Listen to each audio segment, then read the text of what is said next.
The Japanese aircraft carrier was the finest offensive weapon in the world. At least, that was the official position at the end of 1941, and for about 6 months, the world had no evidence to argue with it.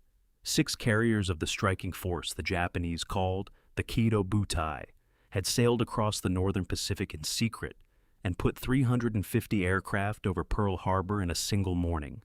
And then they had run wild. They struck Darwin. They struck Ceylon and sank a British carrier and 2 cruisers. They ranged from Hawaii to the coast of Africa, and nothing the Allies put in the water could stop them, because nobody else on Earth had assembled anything like them. 6 fast carriers operating together as one fist, crewed by the best-trained naval aviators alive. The men who flew from those decks were the tip of the spear of the most successful opening campaign in the history of naval warfare. The ships that carried them were the pride of the Imperial Japanese Navy, the most advanced expression of the most modern idea in war, that the aircraft carrier, not the battleship, now ruled the sea. The scale of the rampage is hard to overstate now. In the 4 months after Pearl Harbor, the carriers of the Kido Butai ranged across a third of the globe and were never once brought to battle on even terms. In February 1942, they fell on the port of Darwin in northern Australia and wrecked it, sinking ships and cratering the town in a raid that dropped more bombs than the one on Pearl Harbor. In early April, they drove into the Indian Ocean and hunted the British Eastern Fleet, and in the space of a few days, their aircraft caught and sank 2 British heavy cruisers, the Cornwall and the Dorsetshire, in a matter of minutes, and then found and sank the small British aircraft carrier Hermes, the first purpose-built carrier any nation had ever launched off the coast of Ceylon. The same air crews had by then struck targets from Hawaii in the Central Pacific to Ceylon in the Indian Ocean, and they had sunk battleships and cruisers in a carrier and lost almost nothing in return. No naval force in history had done anything comparable. The men who flew those missions were at the absolute peak of their profession, and the ships that launched them seemed, in the spring of 1942, close to invincible. It was the high water mark, and it was about to end, and when it ended, it would end in fire. Those ships were also, from the day they were built, among the most dangerous places their own men could stand. On the 4th of June, 1942, off a speck of coral called Midway, 4 of them, Akagi, Kaga, Soryu, and Hiryu, burned and sank in the space of a single day. On the 4 ships together, 2,181 men died, and the great majority of them were not killed by the enemy directly. They were killed by their own ships, by the aviation fuel and the stacked bombs and the enclosed hangars that turned a few hits into an inferno no one could fight. They were burned alive in the hangar spaces, or sealed below by the fires above them and left to the ship, or thrown into the sea. Not damaged, not withdrawn for repair. Gone, all 4, in a day. And with them the heart of the finest carrier force in the world. This is the story of what it was to live and work inside one of those ships. Not the glory of the first 6 months. The reality underneath it, of a crew of 2,000 men riding inside a hull packed with high-octane gasoline and high explosive, on a ship designed to deal death and almost as an afterthought to survive receiving it, and of the specific ways that reality came for them. Start with the thing that made the carrier a carrier, because it is the same thing that made it a bomb. An aircraft carrier is not really a ship in the way a battleship is a ship. A battleship is a floating gun, armored to take punishment and keep firing. A carrier is a floating airfield, and an airfield is a collection of the most flammable and explosive materials human beings work with. Aviation gasoline, by the hundreds of thousands of gallons, bombs, torpedoes, ammunition, and aircraft, which are themselves thin-skinned tanks of fuel with engines bolted on. To operate aircraft from a ship, you must store all of that aboard and move it around, and pump the fuel and fit the weapons and warm the engines, and every one of those actions is an invitation to catastrophe. A carrier at flight operations is a fuel depot and an ammunition dump and a hangar full of gasoline-filled machines, all at once, all in motion, all on a steel deck a few feet above the sea. Every navy that built carriers had to solve this problem, and the Japanese solved it worse than anyone else, and the men aboard paid for the difference. The core of it was the hangar, On an American carrier, the hangar deck was open at the sides, the great space where aircraft were stored and serviced, left deliberately unenclosed, with roller doors that could be thrown open to the weather. This was not for comfort, it was for survival. An open hangar lets fumes blow through and disperse instead of pooling. It lets the blast of an explosion vent outward over the sea instead of being contained and channeled through the ship. It lets a burning aircraft be pushed over the side. The Japanese, by contrast, built their hangars enclosed, fully plated in, 2 levels of them on the big ships, sealed boxes in the heart of the vessel. The enclosed hangar was chosen for reasons that made sense on paper: structural strength and protection from the weather. And it was a decision that, when the ships burned, functioned as a design for killing the men inside them. Because in an enclosed hangar, everything that went wrong stayed inside. Fuel vapor accumulated there. Aviation gasoline is not dangerous mainly as a liquid. It is dangerous as a vapor, an invisible gas heavier than air that pools low and spreads and needs only a spark. And in a sealed hangar with hundreds of gallons being pumped, the vapor had nowhere to go. The heat stayed inside, so that men worked in the hangars of ships in tropical waters in a thick, stinking, superheated fog of gasoline fumes and exhaust, and the chemical reek of grease and paint and dope. An atmosphere one survivor described as a mix of grease and oil and paint and every chemical aboard that the ventilation fans never cleared. And when a bomb came through the flight deck and exploded in that enclosed box, the blast could not escape. It was contained by the very plating that formed the hangar, and it was channeled along the length of the ship, and it set off the fuel vapor and the stacked ordnance in a chain of explosions that an open-sided ship might have survived, and a sealed one could not.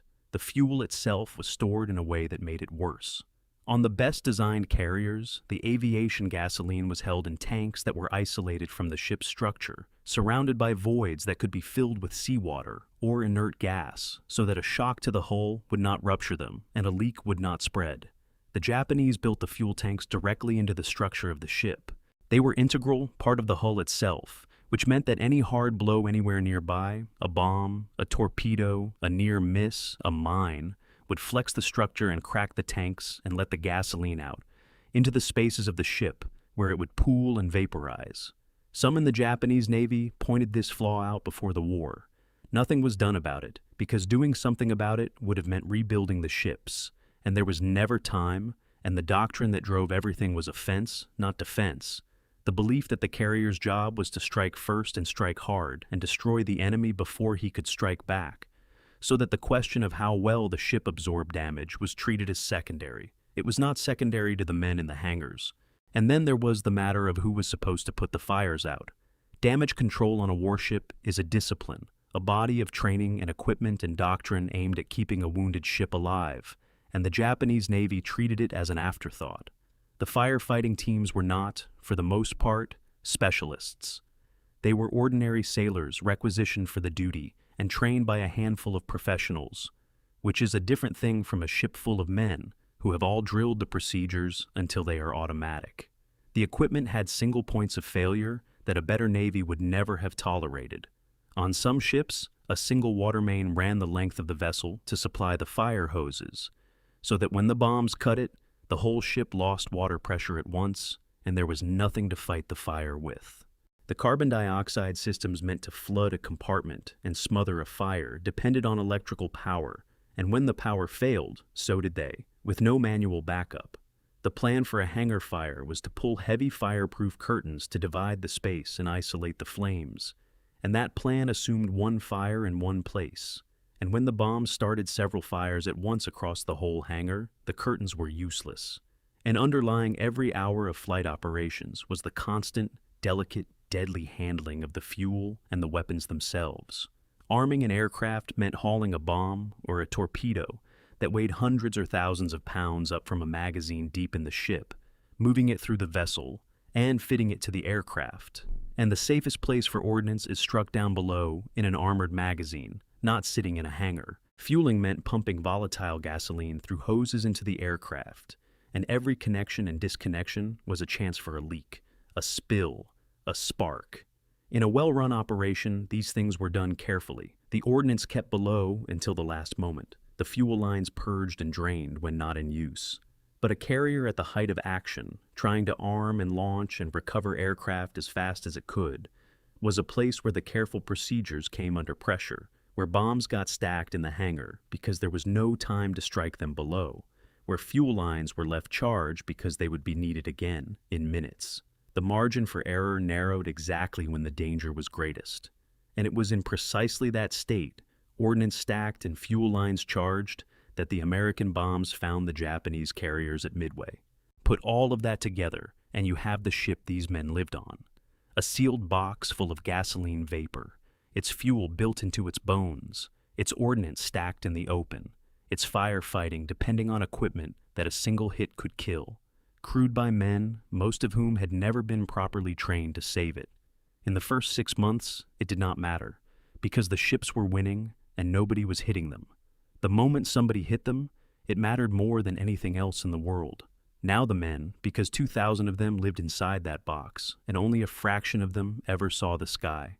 A big Japanese fleet carrier carried something over 1,500 men, and the ships that had been converted from battleship and battlecruiser hulls, the Akagi and the Kaga, carried close to 2,000. At the top of the social order were the aviators, the elite of the elite, the men who flew the aircraft, and there were surprisingly few of them, perhaps 100 or so flight crew on a big carrier, superbly trained, treated as the reason the ship existed. Everyone else, the overwhelming majority, existed to put those aircraft into the air and get them back, and they lived and worked in the bowels of the ship in conditions the aviators never saw. The aviators were a caste apart, and everyone aboard knew it. They were the men the entire ship existed to serve, and they were treated accordingly. Better quarters, better food, a deference from the crew that reflected how hard they were to replace and how much depended on them. They had spent years in a training program so demanding and so selective that it produced pilots of extraordinary skill in very small numbers, and they carried themselves with the particular fatalism of men who understood their own odds. A carrier pilot in that war lived with the knowledge that the sea would most likely kill him in the end, that if the flak or the fighters did not get him, then a bad landing or a fuel miscalculation or a ship burning beneath him would, and the culture around them wrapped that knowledge in ceremony, the ritual cups of sake, the neatly written final letters, the calm public acceptance of a death taken for granted. They were the glory of the ship, and the reason for all the danger the rest of the crew lived with. 100 men at the top of a pyramid of 2,000. And when the ships began to die, the aviators died, along with everyone else, and the skill that had taken years to build was gone in an afternoon. The hangar crews were an army in themselves. Moving and servicing aircraft on a carrier was brutal physical labor performed in that superheated, fume-choked hangar. Each aircraft had to be manhandled, its wings folded, its engine tended, its guns and fuel and ordnance seen to, and then rolled onto an elevator and lifted to the flight deck, and it took a dozen men to move a single plane. The armorers hauled the bombs and the torpedoes up from the magazines and fitted them. Heavy, dangerous work, and the fuelers ran the hoses and pumped the gasoline, and the mechanics kept the temperamental engines alive, and all of it happened in a sealed steel space thick with the vapor of the very fuel they were pumping. These were the men who died first and died in the largest numbers when the ships were hit, because they worked in the exact space where the bombs exploded and the fuel ignited, surrounded by the ordnance they had been stacking. Up on the flight deck, in the open air the hangar crews rarely saw, another kind of dangerous labor went on around the clock. Launching and recovering aircraft is one of the most hazardous routine activities human beings perform, and it was more so then, with heavier, clumsier aircraft, and none of the safety equipment that came later. The deck crews spotted the aircraft and ranged them for takeoff, and then, when the strike came back, recovered them one by one as the ship steamed into the wind, each landing a controlled crash onto a moving deck. A snapped arrestor cable could cut a man in half. A plane that missed the wires and bounced could plow into the aircraft parked forward. A propeller at full power could pull a man in, or a gust could throw him over the side. Men were killed in these operations without an enemy anywhere near, in the ordinary course of doing the job, and the pace was relentless, because a carrier's whole value lay in how fast it could get its aircraft into the air, and how fast it could take them back aboard, and everyone on the deck worked to that clock. It was skilled, exhausting, deadly worse, performed by young men in a hurricane of engine wash and noise, on a steel platform slick with oil and hydraulic fluid, a few feet above the sea, and it went on day and night for as long as the ship was operating. Below them, deeper still, were the engineers. The engine and boiler rooms of a carrier sat far down in the hull, and the men who ran them, a third of the crew or more, lived in the familiar hell of the engineering spaces, the heat past 120 degrees in the tropics, the deafening noise, the long climb to open air. On a carrier, the engineers had a particular and terrible vulnerability, which was that the fires, when they came from above, in the hangar, and spread downward and sealed the hatches, so that the men in the engineering spaces could be trapped alive in a working engine room, by an inferno between them and the sky. Much of the death toll on the carriers lost at Midway was made up of exactly these two groups: the hangar crews killed in the blast, and the engineers sealed below by the fires above them, men who never saw the airplane that killed their ship, and never had a chance to get out. Of the 811 men lost on the Kaga, the heaviest toll of any of the four ships, the overwhelming majority were these below-decks men, the mechanics and the fuelers, and the engineers, killed where they worked or trapped where they stood, far from the flight deck and the open air and any hope of the sea. And laced through all of it was the routine of a warship at sea, the same routine that ground down the crew of every vessel in every navy. They stood watches around the clock. They slept in cramped berthing spaces packed with more men than the ship had been designed for, in the heat, in the noise, in the smell.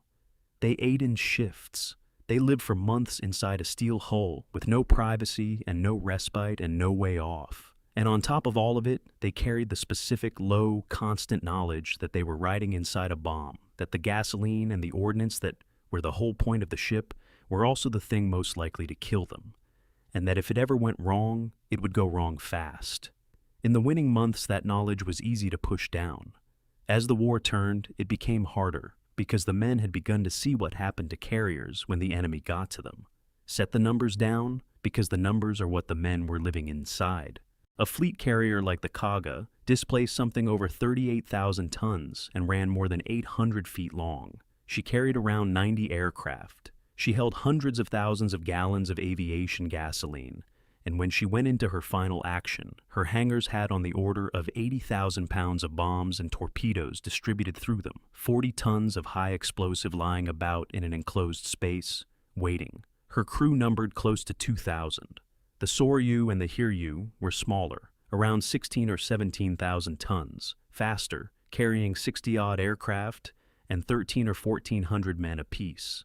The Akagi, converted like the Kaga from the hull of a capital ship the naval treaties had forbidden, was of the Kaga's scale. These were among the largest and most capable warships in the world, and every one of them was, in the most literal engineering sense, a floating tank of gasoline, surrounded by explosives and packed with men. Two of the four carriers lost at Midway had not even been designed as carriers. The Akagi had been laid down as a battle cruiser, and the Kaga as a battleship. Both of them casualties of the naval disarmament treaties of the 1920s, which had capped the number of capital ships the powers could build, and left Japan with half-finished holes on the slipways.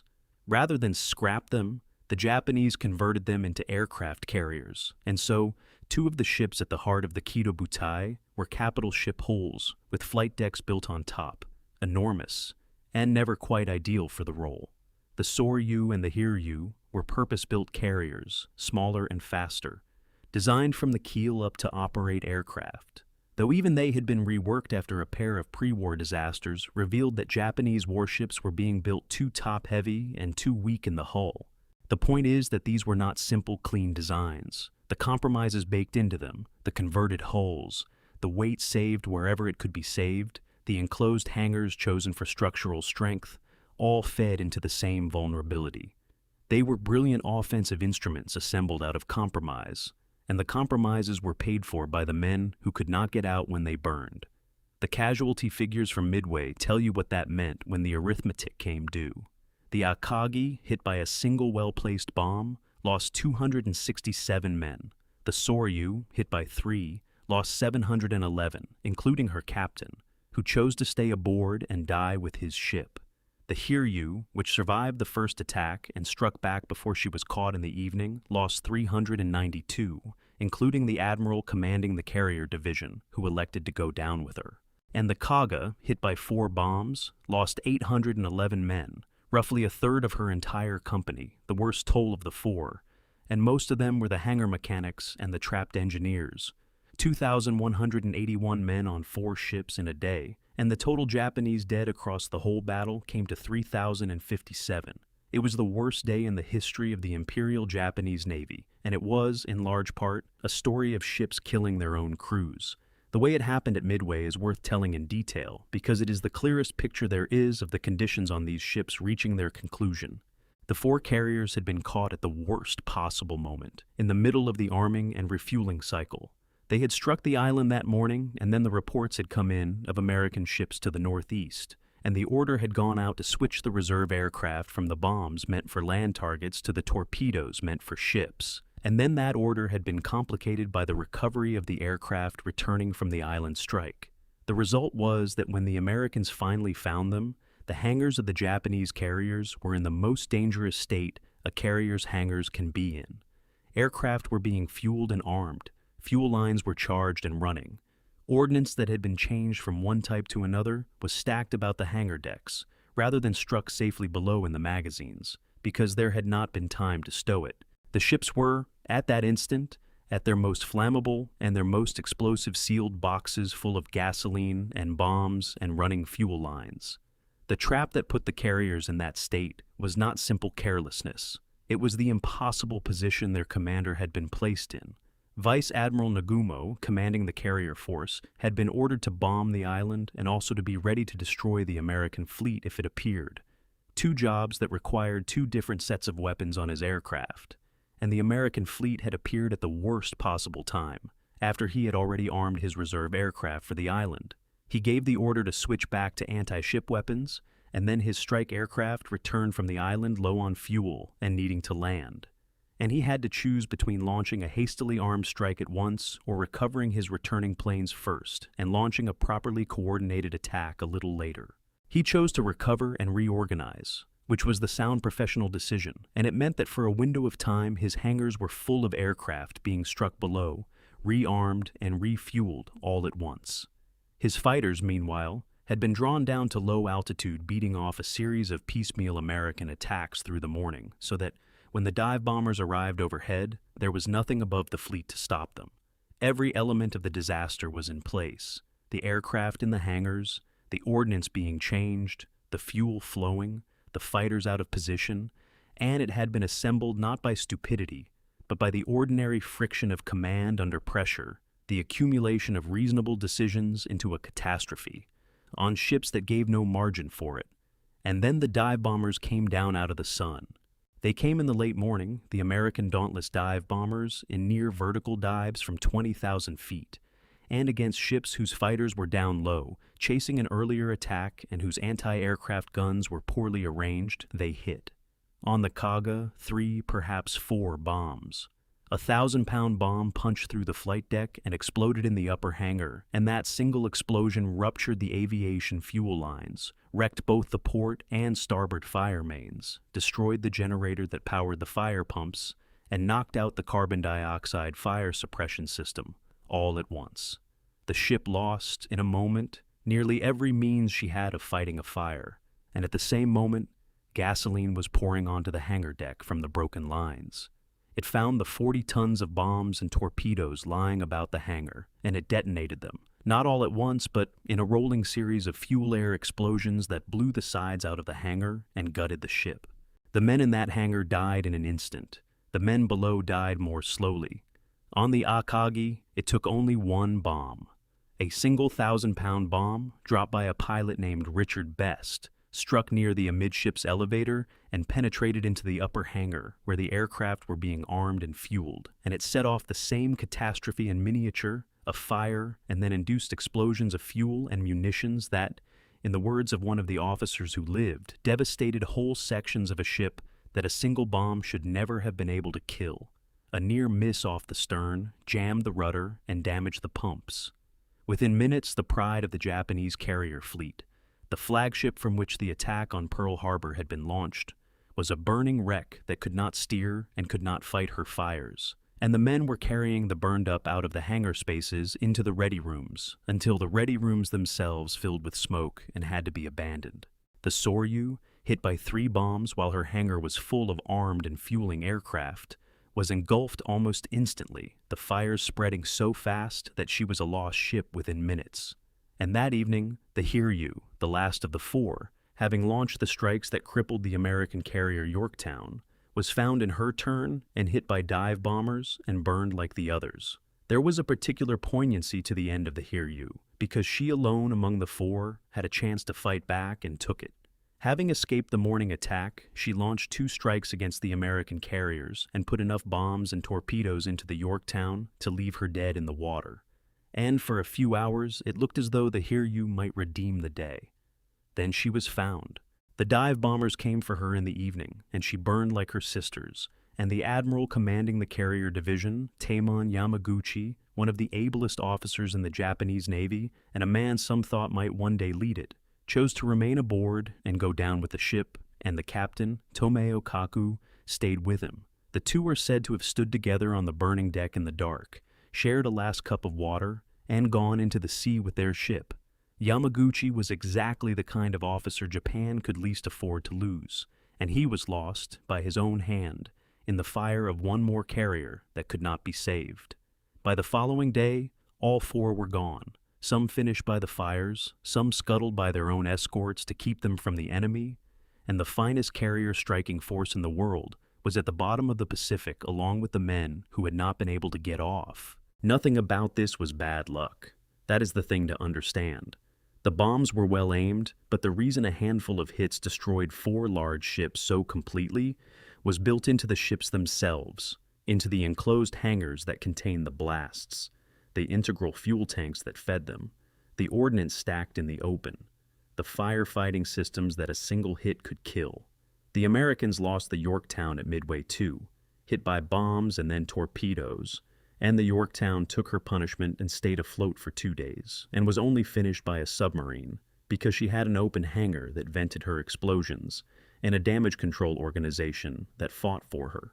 The difference between the ships was the difference between the men who came home and the men who did not. What happened to the survivors afterwards says as much about the Japanese Navy as the battle itself. Midway was a catastrophe so complete that the Japanese government hid it from its own people. The nation was told of a great victory. The wounded who came back from the carriers were, in many cases, kept isolated, moved quietly, prevented from talking, so that word of what had really happened would not spread. And men who had lived through the fire and the sea found themselves treated almost as a secret to be managed. The loss of the 4 carriers was concealed even within much of the Navy itself. The pilots and crew who survived were reassigned and scattered and sent back into the war, and the institution absorbed the disaster and told itself, and everyone else, that nothing fundamental had gone wrong, that it had been bad luck, a matter of a few unlucky minutes, rather than a failure built into the ships and the doctrine. Because the failure was never honestly faced, it was never fixed, and the same fire that killed the men at Midway went on killing carrier crews for 2 more years, in exactly the same way. And the Japanese Navy did not, or could not, fix the flaw, and it kept killing carrier crews to the very end of the war. There had, in fact, been a warning even before Midway, and it too had gone unheeded. A month earlier, at the Battle of the Coral Sea, the carrier Shokaku had been hit by American dive bombers, and her flight deck and hangar had caught fire, and for a time, it was touch and go. Whether she would survive, her fuel and her aircraft burning, more than 200 of her men killed. She lived, barely, and limped home, and the near disaster might have prompted a hard look at why a handful of bomb hits so nearly destroyed a modern carrier. Instead, she was patched up, and the lesson was filed away. And a month later, 4 more carriers went into the same fire, and this time, none of them came out. The vulnerability had shown itself plainly in daylight, with survivors to describe it, and the response was to do nothing and hope it would not happen again. The clearest proof of that is the Taiho, and her story is almost unbearable because she was the ship that was supposed to be different. The Taiho was the newest Japanese fleet carrier, commissioned in the spring of 1944, and she had been built specifically to survive. She was the first Japanese carrier with an armored flight deck, heavily protected, expected to shrug off bombs and torpedoes and keep fighting where the older ships had burned. She was the answer to Midway, the ship that would not die.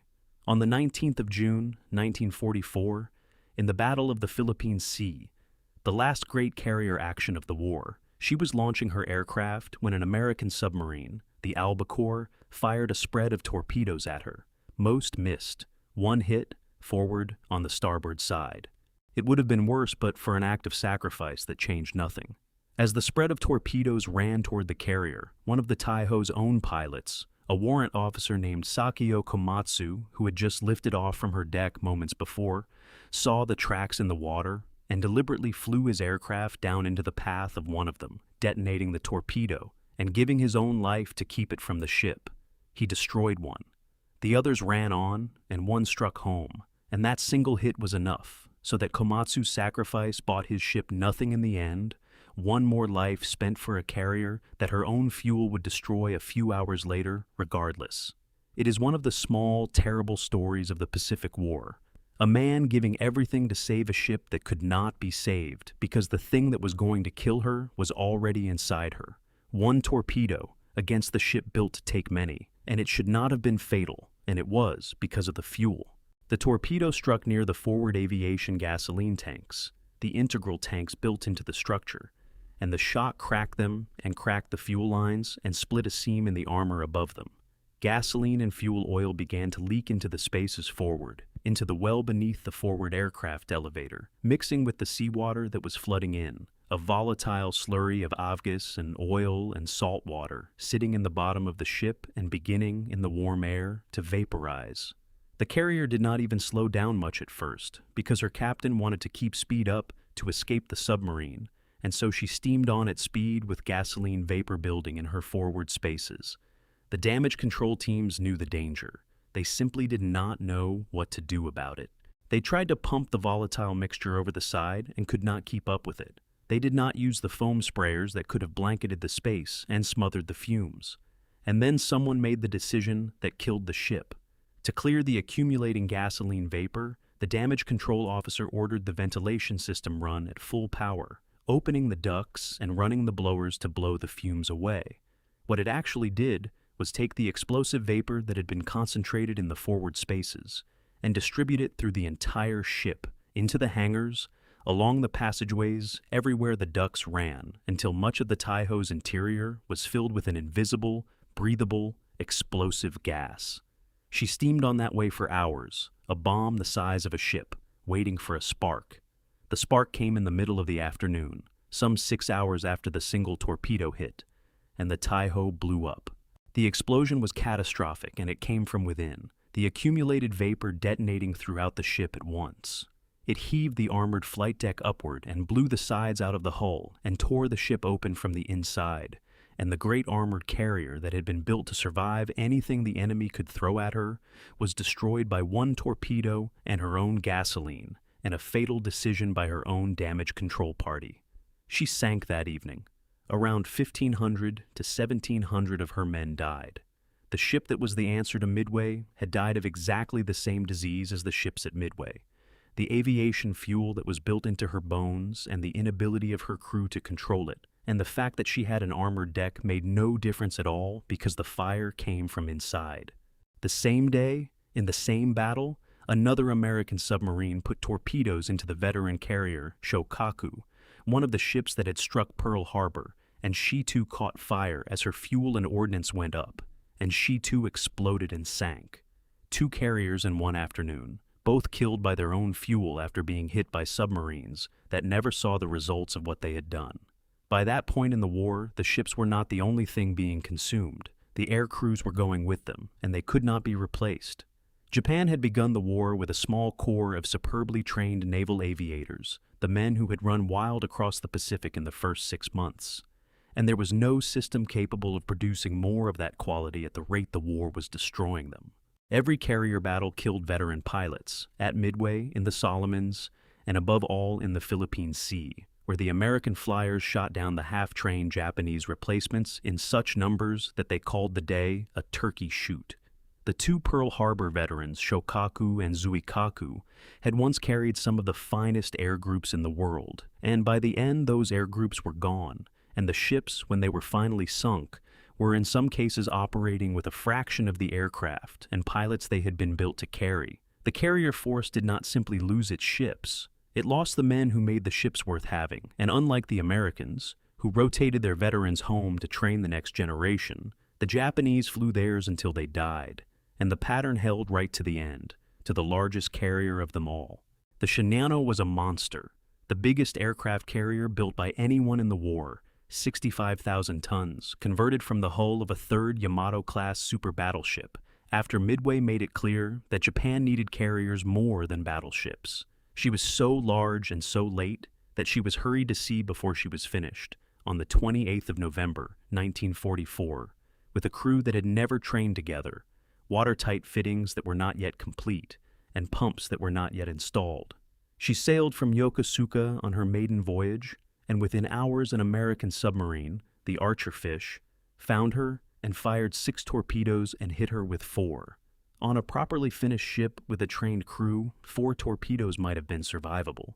On the Shinano, with her incomplete watertight integrity and her green crew, who did not know their own ship, the flooding spread unchecked, and the largest carrier in the world capsized and sank on her first day at sea, taking with her something like 1,435 men. She remains the largest warship ever sunk by a submarine, and she never launched a single aircraft, and she is a fitting last chapter, a ship rushed to sea unfinished and lost with most of her untrained crew before she ever reached her destination. The very last act was a kind of grim joke at the carrier's expense. By the autumn of 1944, Japan still had a handful of flat tops, but almost no aircraft or trained pilots to fly from them, and so, at the Battle of Leyte Gulf, the surviving carriers, including the Pearl Harbor veteran Zuikaku, were sent to sea not to fight, but to serve as bait.